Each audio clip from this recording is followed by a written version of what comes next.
Hi, and now we're in part 2, looking at personality disorders. And in this particular video, like in the others, we're going to look at theories.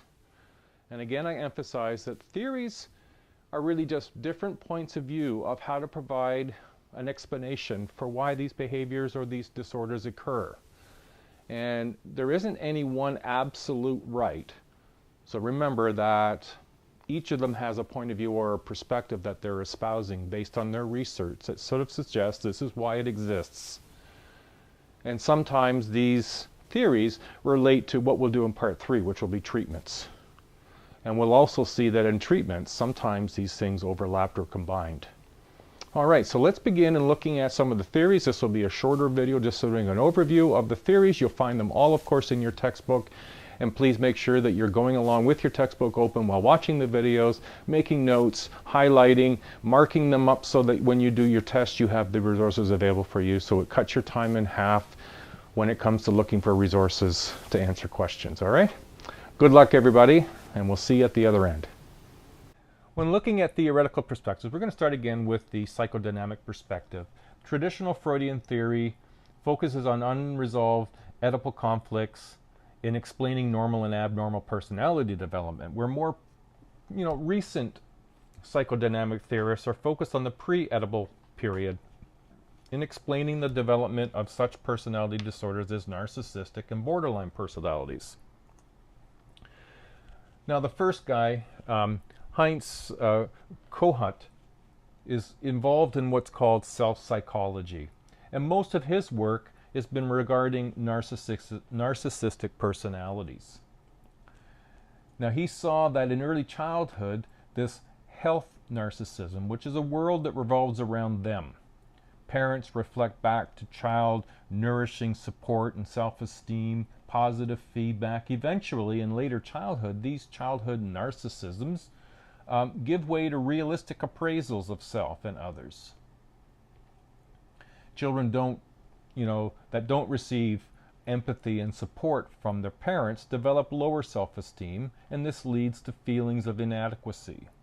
Pathological narcissism involves constructing a grandiose facade, or a cloak, if you will, of perfection, constantly working on it and risk of crumbling if they don't.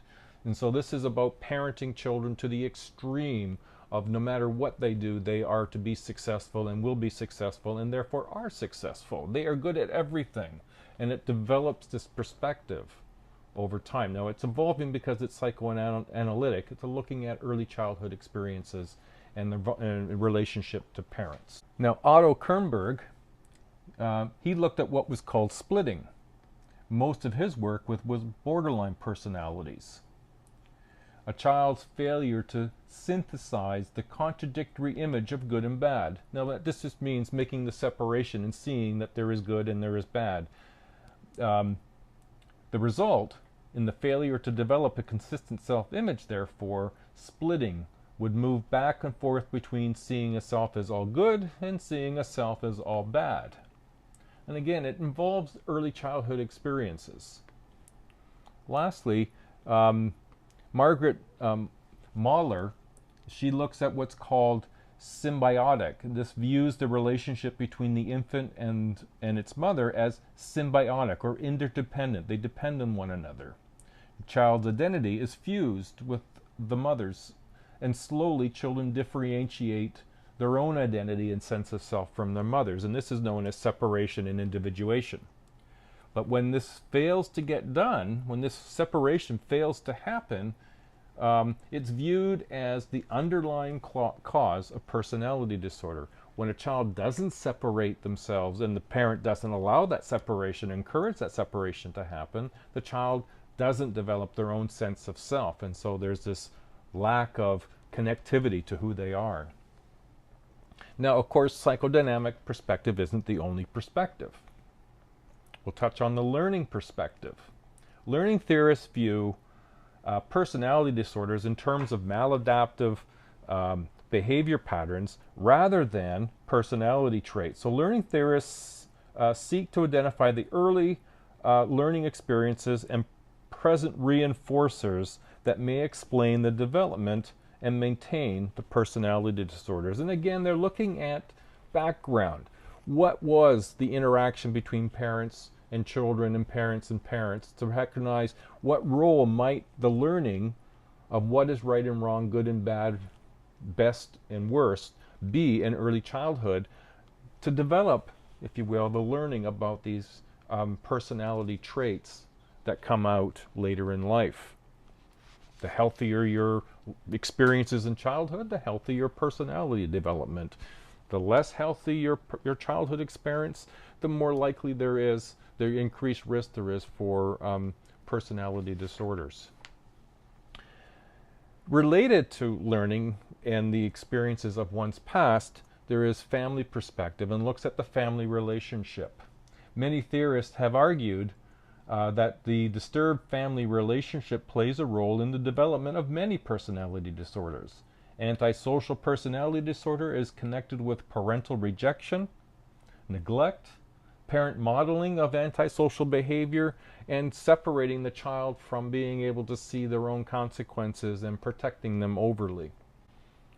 Cognitive behavior perspective is considering the focus that would be on in encoding strategies, from going from the old way of thinking, distorted thinking, into more new habits. And they would use a strategy of identifying the problem, analyzing what may be possible outcomes to make things better, and coming up with a solution. So encoding strategies and explaining the tendencies of antisocial adolescents to presume that others mean them ill.